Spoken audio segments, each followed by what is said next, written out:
श्री आदि शंकराचार्य जी समाधि यहाँ पर है। ठंड और फिर वही ऑक्सीजन की कमी जो मुझे लास्ट टाइम भी हुई थी। सिर्फ यही बिल्डिंग बची थी ना? हाँ यही बिल्डिंग बचा था यहाँ पर ना। हर हर महादेव, नया दिन नई सुबह शुरू करते हैं आज की वीडियो गाइस। अभी गाइस हमें सोनप्रयाग में और हमारा दिल्ली टू केदारनाथ राइड का डे 2 है और फिलहाल अभी उठ गए हम सब और रात लेट सोए तो इसलिए थोड़ा लंबा सो लिए हम क्योंकि भाई बॉडी को रेस्ट प्रॉपर चाहिए। अब यहाँ से निकल रहे हैं, रूम चेकआउट करने वाले हैं और रूम की हालत बहुत खस्ता थी इसलिए मैंने अंदर ब्लॉग स्टार्ट नहीं किया, बाहर की स्टार्ट किया है। टैक्सी लेनी है गौरीकुंड तक के लिए।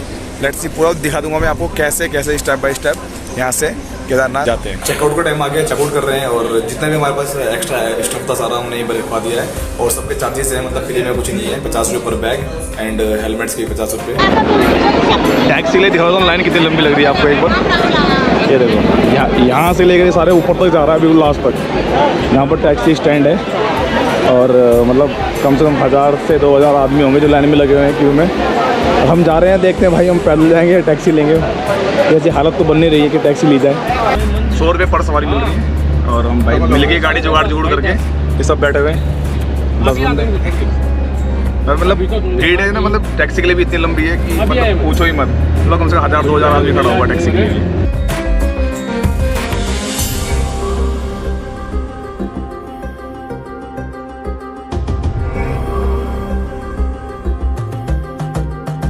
गौरीकुंड का गेट सामने है और ट्रैफिक यहीं से लग रहा है तो अभी ट्रैक करके जाना पड़ेगा वहाँ तक के लिए, मतलब आधा किलोमीटर लमसम।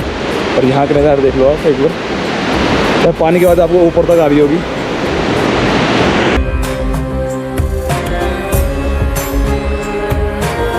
में आगे अंदर और नहाने की तैयारी कर रहे हैं पर इतना गंदा माहौल रखा है लोगों ने यहाँ पर, मतलब इतनी गंदे पूछो मत आप सीरियसली। मतलब पूरा माहौल इतना गंदा कर रखा है और बदबू इतनी आ रही है, पता नहीं भैया किस हिसाब से काम चल रहा है, क्या कर रहे हैं लोग यार। आपका स्थल है, आप ही साफ भी ना कर तो कौन साफ रखेगा इसको यार। सोचो इस बारे में थोड़ा।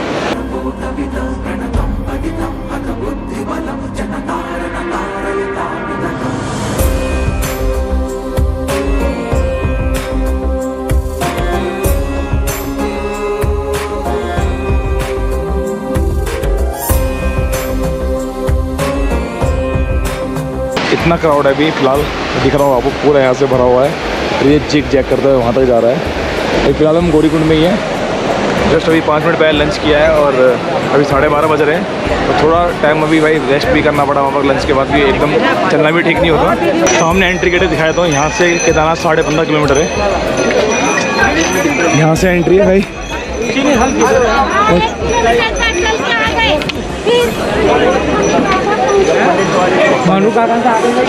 क्राउड देखो आप कितना है। खच्चर लोग यहाँ से लेते थे, उसकी वजह से पूरा भरा हुआ है।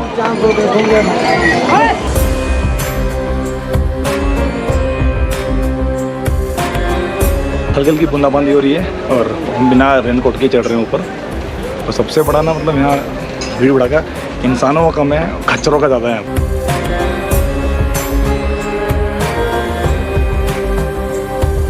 अपने गाड़ी को ट्रैफिक देखो, खच्चरों का ट्रैफिक भी देख लो। पूरा यूटर्न बना हुआ है ऐसे। झरना देखो कितना प्यार लग रहा है। कितने ऊपर जा रहा है, जो उसका टॉप वाला पॉइंट है पूरा बादलों के अंदर है। अब समझ से ही बाहर है कितना ऊपर है और पूरा ना पूरा धुंध होगी चारों तरफ ना, पूरा कोहरा ही कोहरा दिख रहा है यार। और मतलब मेरी हालत देखो, बहुत ज़्यादा थकान फील हो रही है बट थोड़ा सा और चलना है। 3:30 बज चुके हैं, अब हम पहुँच चुके हैं रामबाड़ा और हमारे जो बाकी 4 बंदे वो पीछे रह गए हैं। पहले बहुत अच्छी मार्केट हुआ करती थी बट अब देखो सब कुछ ख़त्म ही हो गया यहाँ पर। अब दिखाता हूँ आपको ब्रिज जो बना है और हिलता डुलता है।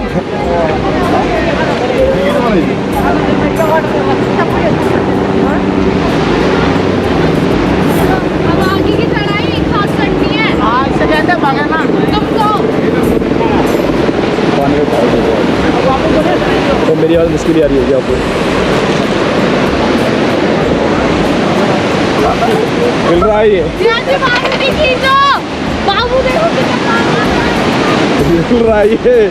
मिल रहा है ये पुल। कहाँ से आ रहा है पानी,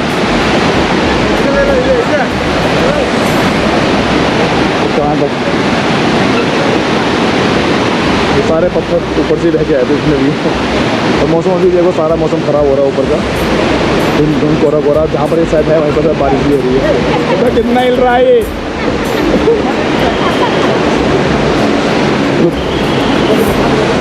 एक तो फ़ोटो खिंचवा लेते हैं, उसके बाद निकलते हैं यहाँ से।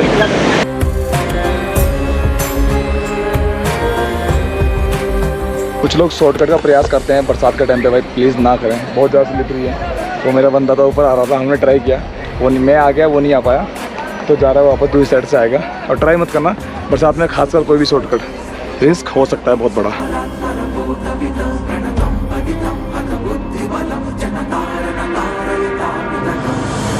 कंटिन्यूसली काफ़ी टाइम से बारिश हो रही है और भाई रेनकोट पहनना ही पड़ा मजबूरन, और हल्की हल्की बूंदाबांदी हुई भी है। और इवन यहाँ पहाड़ों पे बर्फ़ जमी हुई है अभी भी। और रोड की हालत दिखाता हूँ आपको मैं, एक बार देख लो कैसे हो गई है। एक तो खच्चर से परेशान है आदमी, दूसरा बारिश की वजह से जो कीचड़ हो गया उसकी वजह से भी ये हालत हो गई कुछ, मतलब गाँव से भी बुरा हाल है अभी तो, बहुत ज़्यादा गंदा। और मतलब गोबर की इतनी गंदी महक है, आप ढंग से सांस भी नहीं ले पाओगे। नहीं दिखाई दे रहा आपको बाबा का मंदिर, पर मुझे सामने साफ दिखाई दे रहा है। और फिलहाल बज चुके हैं 8:30। कैसी आती है रात में, नहीं आती क्वालिटी, सिर्फ लाइटिंग आ रही है। और भाई मैं बहुत तो थक चुका हूँ, तो बाकी का जो व्लॉग बनेगा वो रूम में जाके बनेगा अगर ठीक रहा तो। कुछ इस टाइप का होटल मिला है इन खंडरों ने जान बचा। कितना बड़ा है हमें एक बंदे को? 500 रुपये पर हेड, और कैंप से बढ़िया है। वही पर लैट्रिन बाथरूम की सुविधा नहीं मिलेगी। ये मनीष भाई कौन सा बिल्डिंग है जो उसमें बाढ़ में नहीं बही थी, ये वही है? तो कितनी पुरानी है? तो राजा थे ना, राजा थे, उनके जो बेटे थे, उनके बेटे ने यहाँ के जो पुरोहित है, फर्स्ट पुरोहित, उनको यहाँ दान में दी थी। ठीक है, मतलब कि कितना पुराना? 100 साल पुराना होता है ना? तो ग्रैंडसन जो है, ग्रैंडसन यहाँ का उनका वो ऑपरेट कर रहा है, उनका फादर वगैरह सब कुछ है बाढ़ में। कितने साल हो गए थे? 100 साल बताया, 100 साल हो गए ना? हाँ, 105 साल का ये बिल्डिंग। पूरा। लकड़ी बड़ी अच्छी लगी मुझे ऊपर। सिर्फ यही बिल्डिंग बची थी ना? हाँ यही बिल्डिंग बचा था यहाँ पर ना। जब रात में सोया मैं ऊपर क्या है भाई, ये काला खाला, सुबह उठ के देखा मैंने लकड़ी लगा रखी है। बेस भी लकड़ी का है, बेस भी लकड़ी का है। अगर कोई भी और ये पत्थर देखो कितने बहुत मोटे इतने ठंडा नहीं लगा। ये चीज़ सही रही है। हर महादेव नया दिन नई सुबह शुरू करते हैं आज की वीडियो का इस। और केदारनाथ में हमारा तीसरा दिन है, और रात ना मतलब इतनी बुरी कंडीशन हो गई थी, मेरा कोई मतलब बोलने की हिम्मत भी नहीं हो रही थी, बोलने की मतलब चू करने की हिम्मत भी नहीं हो रही थी। ठंड और फिर वही ऑक्सीजन की कमी जो मुझे लास्ट टाइम भी हुई थी, सेम हुई। और कुछ इस टाइप का भाई हमें ये रूम मिला है, 100 साल पुराना कम से कम बता रहे हैं इसको। और बाकी मनीष भाई को ज़्यादा बेटर पता कि उन्होंने इसके बारे में पूछा था तो वो बता रहे थे, उन्होंने हमें ये दिया। तो ये 500 रुपये पर हेड पड़ा, मतलब उससे बेटर, कैंप से बेटर हमें ये लगा। बट यहाँ भी टॉयलेट की कोई सुविधा नहीं है, जैसे कैंप में नहीं होती तो यहाँ भी नहीं है। मैं सोचा कि चलो थोड़ा बहुत व्लॉग बना लेता हूँ, पर अभी मन नहीं है बनाने का। सब में बहुत तेज दर्द है और बॉडी ऐसी पेन कर रही है, मतलब कुछ आप इंसान बोल ही नहीं सकता। अभी बज रहे हैं 11:30, मतलब रात से सो रखे हैं और उठे के कुछ भी नहीं किया अभी तक। अब जा रहे हैं फ्रेश होने के बाद नहा धो के दर्शन के लिए जाएंगे।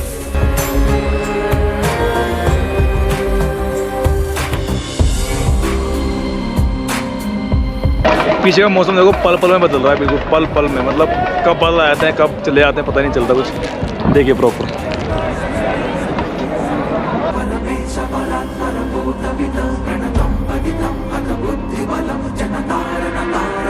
और जो इस पहाड़ के पीछे ग्लेशियर था वो तो भाई दिख ही नहीं रहा बिल्कुल, मतलब इतने बादल आ गए हैं उसके ऊपर, जबकि वो साफ चमकता है।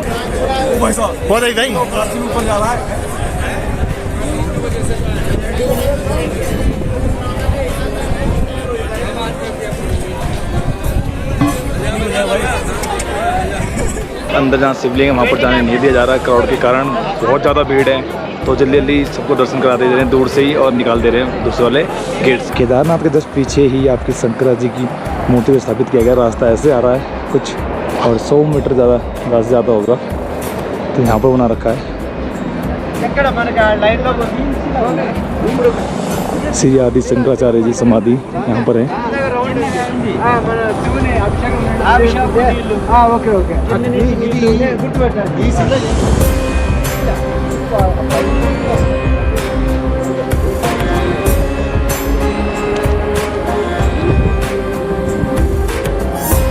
कुछ ऐसा रास्ता है अंदर जाने का।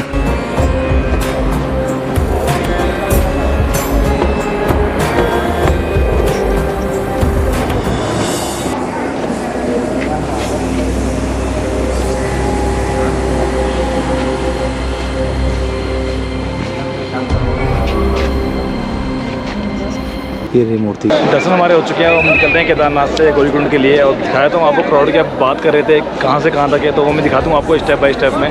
तो मंदिर का तो मैंने आपको दिखाई दिया था, आप आगे तक कहाँ कहाँ जा रहा है वो दिखाता हूँ आपको।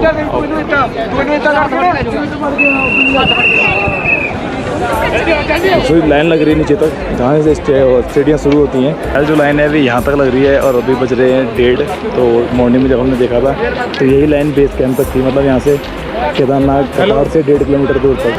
अगर आपको जल्दी दर्शन करने हैं उसके लिए आपको जल्दी उठना पड़ेगा। जल्दी बोले तो 3:30-4 बजे, और जल्दी अगर आप उठ पाते हो तो आपको लाइन में लगने की जरूरत नहीं पड़ेगी, बहुत जल्दी आपके दर्शन हो जाएंगे। हमारे कुछ बंदे तो बहुत जल्दी सुबह सुबह उठ के दर्शन कर लेते 4 बजे, और हम नहीं उठ पाते इसलिए हम थोड़ा लेट दर्शन हमने किए। फिर से ट्रैक हो गया भाई शुरू। अब देखते हैं कितना टाइम लगता है। ये आपको हेलीपैड, बट हेलीकॉप्टर की सर्विस भाई नहीं मिल पाएगी। बहुत कोशिश की हमने लेने की, अगर हमें तो नहीं मिल पाई। हम तो 15 दिन से लगे पड़े थे। कोई बोलता है 2 महीने पहले करवानी पड़ेगी, कोई बोलता है भाई 6 महीने पहले बुक हो जाती है। अब पता नहीं कब बुक होती है, कब जाने का सपना जाने के रह गया। हेलीकॉप्टर में जाएंगे, अब आएंगे। अगर आप केदारनाथ से गौरीकुंड की तरफ जाओगे तो यहाँ से आपको खच्चर मिलेंगे बेस कैंप से थोड़ा सा पहले, और गौरीकुंड से अगर आते हो तो खच्चर आपको यहीं पर छोड़ देते हैं। भीड़ उड़ा का देख लो, अब मतलब गंदगी सूंघने को मिलने वाली है। अभी तो सब साफ़ सुथरा था क्योंकि खच्चर नहीं जाती यहाँ से ऊपर, बट अब आगे गंदगी और कीचड़ का सामना करना पड़ेगा। तो अब फिलहाल हम लेने वाले हैं शॉर्टकट, और शॉर्टकट दिखाता हूँ कितना खतरनाक है, बट लेंगे जरूर क्योंकि भाई जल्दी नीचे पहुँचना है और रेस्ट करना है, कल निकलना है दिल्ली के लिए। तो ये कुछ आपके शॉर्टकट। अभी बारिश नहीं हुई तो यहाँ पर ना सब कुछ ठीक है, अगर बारिश हो जाए तो भाई प्लीज़ शॉर्टकट मत लेना, बहुत ज़्यादा रिस्की हो जाएगा सबके लिए। दिखाई से ले रहा हूँ कि आप ले सकते हो अगर बरसात नहीं हो। यहाँ से ऐसे ऐसे नीचे और वो रास्ता वहाँ पर जा रहा है, मतलब इतना शॉर्ट में आप पहुँच जाओ। अदरवाइज़ आपको यहाँ से जाना पड़ेगा पूरा, वो जिग जैग करते हो ऊपर नीचे दाएँ बाएँ, फिर जाके कहीं आप वहाँ जाके पहुँचोगे।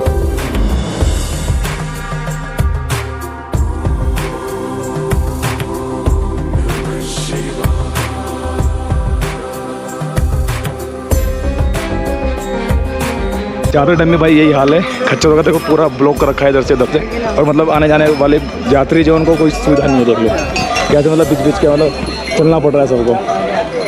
ये देखो इधर से गौरीकुंड यहाँ से रह गया है 3 किलोमीटर दूर, और थकावट इतनी नहीं हो रही नीचे उतरते हुए, बट ऊपर चढ़ते हुए बहुत ज़्यादा थकावट थी। और ये भैरव मंदिर कहाँ पर है? 0.5 किलोमीटर, ये हमने देखा ही नहीं। चलो चलते हैं, पहले मंदिर भी देखते हैं, भैरव मंदिर का भी।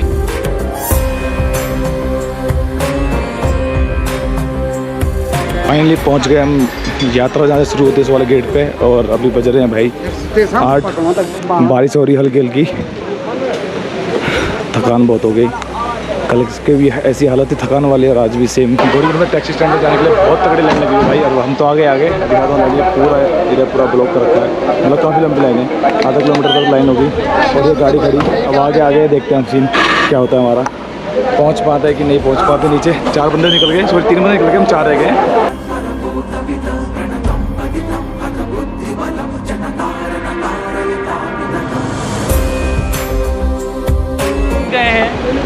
आप लोग देख सकते हैं कि हम कितने थके हुए हैं, सीधा होटल में आकर सो ही जाएंगे। और कुछ कहना चाहेंगे? नहीं, आप कुछ नहीं कहना चाहते। आप लोगों से अनुरोध है कि जाएं तो हेलीकॉप्टर से ही जाएं, पैदल ना जाए, पैदल जाएं। और बाबा जैक स्पैरो क्या कहना चाहते हैं? बाबा जैक स्पैरो आप क्या कहोगे? आप क्या कहना चाहते ऐसा लग रहा है जैसे मैं चाइना जा रहा हूँ मुन्नी छोड़ के। ए गुप्ता जी क्या बोलना चाहेंगे? भाई हाँ तो देखो अब हम आ गए हैं, हम आ गए दुबई, बुर्ज खलीफा के दौरे, बुर्ज खलीफा के दौरे आ गए हैं, और अब हम जा रहे हैं अपने होटल अपना सामान लेने। और अब हम सोच रहे हैं बाइक से फिर निकला जाए कहीं। अरे बाइक से आप कहाँ निकलोगे? ज़्यादा लंबा हो गया, बस ब्रेक मारो बात पे। तो फिलहाल हम निकल रहे हैं गाइस सोनप्रयाग से, बिकॉज सबका प्लान था कि अभी निकल जाते हैं और आगे जाके कहीं स्टे कर लेंगे तो ठीक रहेगा, क्योंकि यहाँ पर जो रेस्टोरेंट है वो कुछ ज़्यादा खास नहीं लगे रहने के पर्पज़ से ना, तो उसकी वजह से मतलब प्लान किया कि बाहर जा रहे हैं, थोड़ा आगे वहाँ पर कहीं ले लेंगे रूम, सस्ते में मिल जाएगा और बढ़िया ही मिल जाएगा। तो रेस्ट करना ही है तो कोई थोड़ा आगे चल लेते हैं, फिर रेस्ट कर लेते हैं। और बाकी केदारनाथ की भाई जो भी कहानी है अपनी 2 दिन की, वो बताऊंगा मैं आपको कल के वाले ब्लॉग में। अभी चलते हैं आगे, थोड़ा पार्किंग के पैसे दे देते हैं और निकलते हैं यहाँ से। देख लो इतना बुरा हाल है रात में भी। हम अभी 9:30 बजे निकले वहाँ से सोनप्रयाग से और हालत देख लो आप जाम की। और ऐसा ही जाम हमें जब हम 11 तारीख को आए थे रात में तभी मिला था। मतलब पूरा पैक है एकदम, ना कोई गाड़ी हिल रही है, ना कोई जा रही है, ना कोई आ रही है। बाइक वालों को ये फ़ायदा होता है कहीं से आपको निकलने का स्पेस मिल जाता तो हम निकल जाते हैं। तो भाई मैं सीधा एक बात बोलना चाहूँगा, अगर आप ये पीक टाइम पे आओगे ना तो आपको सफ़र करना पड़ेगा बहुत ज़्यादा। सफ़र करना इतना भारी पड़ जाएगा ना, एक टाइम पे आपको लगेगा कि शायद कुछ दिन बाद आ जाते या कुछ महीने बाद आ जाते।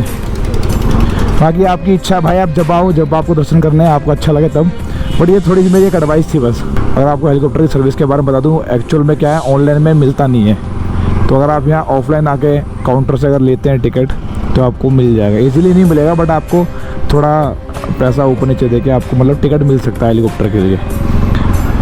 तो हमने तो भाई काफ़ी ट्राई करा, हमको तो मिला नहीं। कम से कम 10 दिन से हम लगे रहे कि आज टिकट मिलेगा, आज मिलेगा हेलीकॉप्टर का, बट भाई नहीं मिला। क्योंकि कुछ ना कुछ तो घपला होता है। आगे बंदे जो बता रहे थे कि ये है वो है, भाई हमने जो लोग बोल रहे हैं हमें नहीं सुनना। अगर हमें ऑफलाइन ऑनलाइन नहीं मिल रहा, ऑफलाइन यहाँ पर कुछ बंदों को मिला, उन्होंने हमें बता दिया कि भाई हाँ ऑफलाइन मिल रहा है, तो क्यों ना फिर हम ऑफलाइन ही आगे ले लें। फाटा से मिल सकता है, सिरसी से और आपका ओखीमठ से, तो आप कहीं से भी जाके तीनों जगह से अपना हेलीकॉप्टर की सर्विस ले सकते हैं।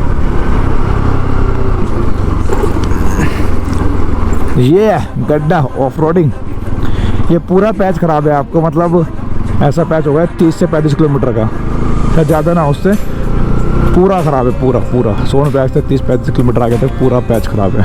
तो भाई गाड़ी देख के चलाएं। और रात में तो भाई बिल्कुल मैं किसी को कंसिडर नहीं करूँगा कि भैया राइड करें। इसके पास एक्सपीरियंस हो अच्छा भाई वही करे। इन्होंने मुझे लेटर में रखा है कि तुम भाई आगे चलो, हम तुम्हें फॉलो करेंगे। मैंने कहा भैया ये तो बहुत बड़ी बात है, फॉलो कर रहा कोई मुझे।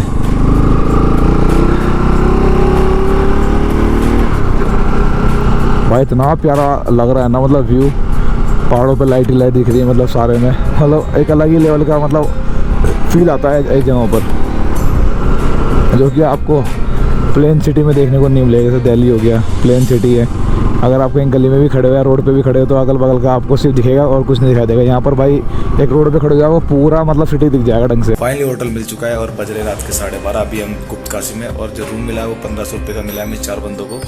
और एक रूम में 1500 रुपये 3 बंदे के लिए, मतलब 7 बंदों को 3000 रुपये का रूम पड़े। और रूम ये वाले सोनप्रयाग से बहुत ज़्यादा बेटर है सीरियसली। अभी दिखाया तो चलो मैं आपको एक बार। ये कंडीशन है भाई रूम की, एकदम साफ़ सुथरा, नीचे टाइल लगी हुई है। और ये अपने भाई सो रहे मरीज, बहुत ज़्यादा तबीयत खराब हो रही है। सिद्धांत फोन मिला हुआ है। और आपको देखो वॉशरूम दिखाता हूँ इनका, मतलब बिल्कुल एकदम साफ़ सुथरा एकदम वॉशरूम है। ये टॉयलेट सीट है इंग्लिश वाली, और वॉश बेसिन, बाल्टी। और वहाँ पर तो मतलब कुछ दे ही नहीं रहते बंदों को ना, नहाने के लिए बाल्टी मिल रही है ना कुछ मिल रहा है सीरियसली। मतलब ऐसी कंडीशन हो रखी है अभी वहाँ पर, बहुत बुरी है। रूम की तो फैसिलिटी बिल्कुल बेकार है, बिल्कुल 0 नंबर की फैसिलिटी बोल रहा हूँ मैं रूम के हिसाब से। तो अब जा रहे हैं खाना खाने। यार खाना भी नहीं खाया जब तक ट्रैक से नीचे आए हैं। और अब खाना खा के देन अब सोएंगे थोड़ा लंबा, उठेंगे सुबह 8:30 बजे आराम से। उसके बाद निकलेंगे दिल्ली के लिए, या हो सकता है यार बीच में राफ्टिंग करने का किसी का मूड बना तो शायद राफ्टिंग भी कर सकते हैं। और बाकी पूरी स्टोरी केदारनाथ के अप एंड डाउन की भाई एक्चुअल में क्या है वो मैं बताऊंगा आपको कल वाले व्लॉग में। तो भाई इस व्लॉग को यही करता हूँ मैं क्लोज, और अब मिलते हैं आपको नेक्स्ट व्लॉग में। Take care and good bye guys.